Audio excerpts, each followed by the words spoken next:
મુખ્યમંત્રી ભૂપેન્દ્ર પટેલની અધ્યક્ષતામાં કેબિનેટ બેઠક, આરોગ્ય કર્મચારીઓની હડતાલ, ઉનાળામાં ખેડૂતોને સિંચાઈ માટે પાણી, તુવેર મગફળીના ટેકાના ભાવે ખરીદીમાં થયેલા આરોપ પર થઈ ચર્ચા. તો છેલ્લા 2 દિવસમાં વિધાનસભામાં પસાર થયેલા વિધેયક અને ગ્રામ પંચાયતોની અટકેલી ચૂંટણી સંદર્ભે પણ કરાઈ ચર્ચા.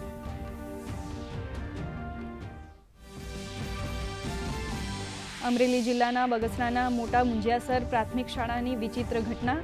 પ્રાથમિક શાળાના વિદ્યાર્થીઓના હાથ પર બ્લેડની ઈજાના નિશાન જોવા મળતા ગ્રામ પંચાયતે પોલીસને કરી રજૂઆત.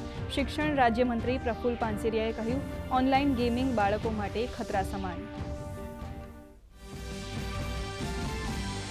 હરિયાણામાં તપાસ માટે ગયેલ ગુજરાત પોલીસના 4 કર્મીઓને હરિયાણામાં નડ્યો અકસ્માત. અકસ્માતમાં 2 પોલીસકર્મી સહિત ડ્રાઈવરનું મૃત્યુ.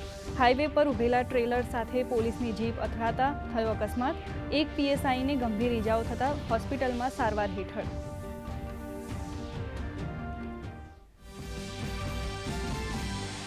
વિધાનસભામાં આજે આરોગ્ય, પરિવાર કલ્યાણ અને તબીબી શિક્ષણ, ઉચ્ચ અને તાંત્રિક શિક્ષણ, કાયદો, ન્યાયતંત્ર, પ્રવાસન, સાંસ્કૃતિક પ્રવૃત્તિઓ, વન અને પર્યાવરણ વિભાગના પ્રશ્નોની થશે ચર્ચા.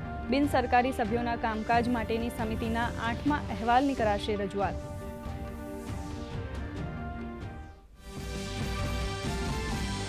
ગોવા વિધાનસભામાં એસટી પ્રતિનિધિ સહિત ત્રિભુવન સહકારી વિશ્વવિદ્યાલય બિલ આજે લોકસભામાં થશે પસાર. રાજ્યસભામાં બેન્કિંગ કાનૂની સંશોધન બિલ પણ થઈ શકે છે પસાર.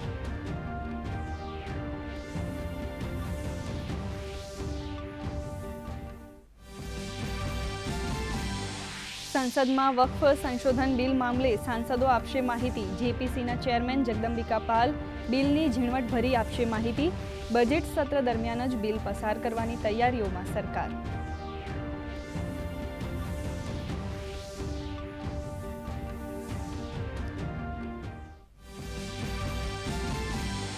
છત્તીસગઢના પૂર્વ મુખ્યમંત્રી અને કોંગ્રેસ નેતા ભૂપેશ બઘેલના નિવાસસ્થાને સીબીઆઈના દરોડા.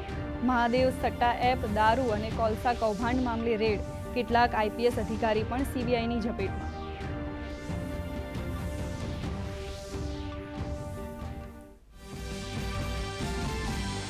ગઈકાલના વધારા બાદ શેર બજારની આજે ફ્લેટ શરૂઆત. બીએસઈનો સેન્સેક્સ 32 પોઈન્ટ વધી 78,000ની સપાટીએ, તો નિફ્ટી 23,600 નજીક. મીડિયા સ્મોલ કેપના શેર્સ રેડ ઝોનમાં. સોના ચાંદીના ભાવમાં સામાન્ય વધઘટ.